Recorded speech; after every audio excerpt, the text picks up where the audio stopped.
राम राम जी। आत्म मंथन में आपका स्वागत है। आज मैं आपको 2020 में तुला राशि वालों के लिए क्या रहने वाला है, उनका क्या हिसाब किताब रहेगा, टैरो कार्ड्स क्या आपके लिए प्रेडिक्ट कर रहे हैं, वो मैं आपको बताने वाली हूँ। जनवरी मंथ में वो अपने जूनियर्स के लिए किसी बड़े की भूमिका निभाएंगे, यानी कि सीनियर की। उनको बड़ा बन के सारे काम करने पड़ेंगे उनके। तो क्योंकि आपके पास सारी अथॉरिटी है तो आप करिए, कोई दिक्कत नहीं है। अब इस समय के दौरान में आपने गुरु को प्रणाम जरूर करना है। अपने गुरु को प्रणाम करना मत भूलना, क्योंकि अगर आप अपने गुरु की सहायता नहीं लोगे तो आप आगे बढ़ नहीं पाओगे। ठीक है। उसके बाद फेब्रुअरी मंथ के अंदर हम आ जाते हैं। कोई चीज़ बड़ी जल्दी से आपकी तरफ चली आ रही है, या आप ही रुकेंगे नहीं और किसी हेस्ट के अंदर फटाफट से किसी काम को करने के लिए चल निकलेंगे, यानी कि जिसको कहते हैं कि बहुत अधिक जल्दबाजी। तो वो उस तरह से करके आप एकदम, लेकिन कोई दिक्कत नहीं है, वो काम आपका बनता हुआ दिखाई देता है। काम जल्दी सही, लेकिन जल्दी में हो जाएगा काम। ठीक है, तो आप वो काम कर लेना। अब इस समय पे आप हनुमान जी की आराधना जरूर कर लेना अपने काम को बनाने के लिए। उसके बाद हम मार्च की बात कर लेते हैं। मार्च के दौरान कुछ घर में फैमिली के अंदर कुछ एंगेजमेंट या मैरिज या कुछ इस तरह का कुछ फंक्शन या कहीं पे भी हो सकता है। मे बी सिस्टर के घर में, सिस्टर इन लॉ के घर में, या कहीं पे भी आपके ये फंक्शन हो सकता है। उसके बाद आप अगर किसी के साथ कोई पार्टनरशिप डाल रहे हैं, अगर किसी के साथ सोच रहे हैं कि हम मिल के काम करेंगे, तो वो आपके मिल के जो काम करने का स्कोप है वो सही लगता है मुझे, तो आप उसको कर सकते हैं, कोई प्रॉब्लम नहीं है। तो वो आपके लिए बेनिफिशियल रहेगा। कुछ उसकी टर्म्स एंड कंडीशंस टफ होंगी, जिनको आप अच्छे से प्रॉपर रीड कर लेना, और उसको रीड करके उसके बाद उसके ऊपर कार्रवाई करना, तो वो भी आपके लिए ठीक रह सकता है। मे बी आप जो बच्चे शादी के लिए तैयारियां कर रहे हैं उनके लिए भी कुछ ना कुछ इस समय के अंदर बन सकता है फंक्शन का, तो आप उस चीज़ के लिए भी आप अपना कार्य करें। तो आप राधा और कृष्ण भगवान की स्क्रीन सेवर के ऊपर पिक्चर ज़रूर लगा देना। ठीक है, या आप विष्णु जी और लक्ष्मी जी की आप अपने स्क्रीन सेवर पे पिक्चर लगा देना, तो वो आपको लाभ देगा। उसके बाद हम अप्रैल में आ जाते हैं। अप्रैल के अंदर आपको लगेगा कि मैंने जितना भी किया था, जैसा भी काम किया था, उसके अंदर मुझे ग्रोथ दिखाई दे रही है। तो वो जो ग्रोथ आपको दिखाई देगी वो तो बहुत बढ़िया दिखाई दे रही है, लेकिन आप कम से कम अपने गुरु को साथ जरूर लें। अगर आपके गुरु नहीं हैं तो आप शंकर भगवान को गुरु तुल्य मान के उनके लिए सब चीज़ें अर्पण कर सकते हैं। उन्हें आप जो चाहें वो दे सकते हैं। जिनके गुरु नहीं है वो अपने घर के बड़े बुजुर्गों के लिए कर सकते हैं। तो वो आप इतना काम करेंगे, उनके लिए कुछ ना कुछ करेंगे, तो आपके लिए ये समय भी अच्छा और फ्रूटफुल हो जाएगा। अब मई के मंथ के अंदर आकर आप कुछ इस तरह की पोजीशन के अंदर आ जा रहे हैं कि आप एक तो इमोशनली बड़े डाउन हो जाएंगे।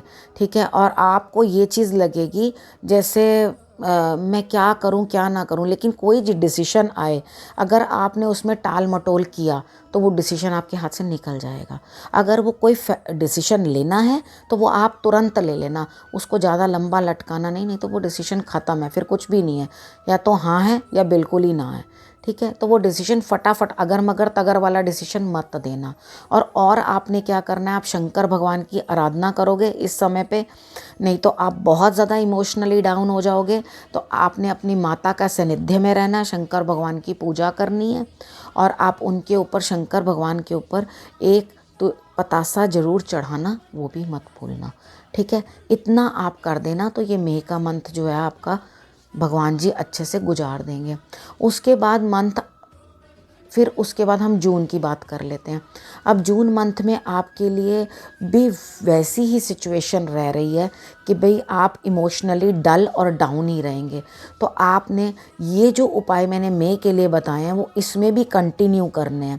और इसके अंदर एडिड और आपने क्या करना है, एक आपने सूर्य की आराधना सुबह शुरू कर देनी है, डॉग्स को बिस्किट खिलाने हैं और त्रिचोली डालनी है। मैंने आपको आगे भी बताया त्रिचोली क्या होती है, फिर से बता देती हूँ।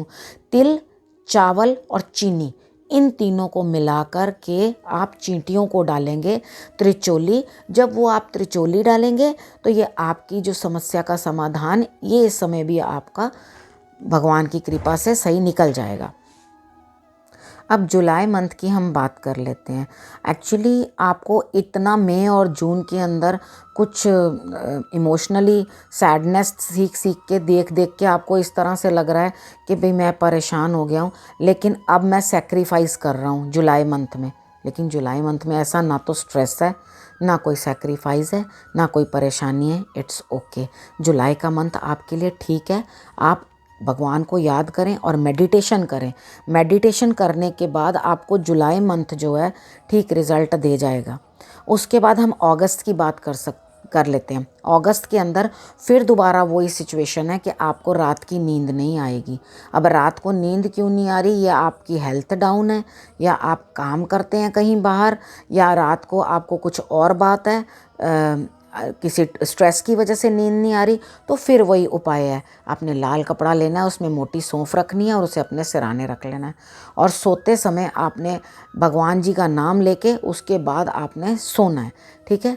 और उसके बाद आप अगर हेल्थ डाउन है आपकी, तो आप अपना सर साउथ की साइड पे या ईस्ट की साइड पे करके रात को सोएं। आप दूसरे साइड पे सिर ना करें अपना, ठीक है। ये आपने अगस्त के मंथ में करना है। और कम से कम आप बजरंग बाण का पाठ भी ज़रूर करें, और 9 बारी करें। जब भी बैठें करने के लिए कम से कम 9 टाइम्स करें। ट्यूसडे और सैटरडे भी करेंगे तो भी चलेगा, अगर रोज़ कर सकते हैं तो और भी बढ़िया। अब हम सितंबर की बात कर लेते हैं। अब इतना 2-3 महीने की थोड़ी परेशानी झेलने के बाद आपको सितंबर के अंदर कुछ रिलीफ मिलेगा, यानी कि हैप्पी फैमिली, और दोबारा से आपके साथ कुछ ना कुछ अच्छा होना। यानी कि अच्छा होने का मतलब है कि आप अपने परिवार के साथ अच्छा समय, मित्रों के साथ अच्छा समय बिताएंगे, और उनके साथ आप घूमेंगे, बातें करेंगे। और अगर कोई काम है, यानी कि कार्य के लिए है, तो कार्य के लिए आपको 1-2 लोगों की और सपोर्ट मिलेगी, ठीक है। तब आपका कार्य बढ़िया से चल पाएगा। तो इस सितंबर मंथ के अंदर इस चीज़ का आप लाभ ज़रूर उठाएं कि आप कम से कम कुछ ना कुछ 3 ड्रिंक्स या 3 चीज़ें, आप अपने गुरु को 3 फ्रूट्स ले सकते हैं। आप उन चीज़ों के अंदर आप अपने गुरु को ज़रूर दें, या 3 हल्दी की गांठ आप धर्मस्थान के अंदर रखें, ठीक है। ये आप इतना कर लेंगे तो आपके लिए सितंबर मंथ भी अच्छा निकल जाएगा। अब हम अक्टूबर की बात कर लेते हैं। अक्टूबर मंथ के अंदर कोई ऐसा शख्स होगा जिसके पास पावर होगी, अथॉरिटी होगी, जो कि आपको आपके सिचुएशन से, आप किसी भी सिचुएशन में हैं, आपको हेल्प करने के लिए पहुंच जाएगा। और वो ईश्वर बन के आपका सारा काम जिस तरह से आप चाहते हैं उसी अकॉर्डिंग ही आपका कार्यवाही करके आपको दे देगा, ठीक है। आपको कोई इतना स्ट्रेस लेने की ज़रूरत ही नहीं पड़ेगी। तो अब हम नवंबर की बात कर लेते हैं। अब नवंबर में आपको यूँ लगेगा कि मेरे पास बहुत काम है, या मैं इतनी चीज़ें एक साथ नहीं कर सकता, तो आप कुछ ना कुछ अपॉर्चुनिटी जो है अपनी खो दोगे, ठीक है। जब आप अपनी अपॉर्चुनिटी खो दोगे तो कोई दिक्कत नहीं है। आप भगवान जी को, शंकर भगवान को आप जल चढ़ाते रहना। तो वो जो मंडे वाले दिन आप जल चढ़ाते रहोगे और उसके साथ आप काले तिल डाल लोगे, तो ये आपकी समस्या का भी समाधान हो जाएगा। हो सकेगा तो आप इस अपॉर्चुनिटी को भी साथ में ही ले लोगे और आप इसके ऊपर भी मेहनत कर लोगे।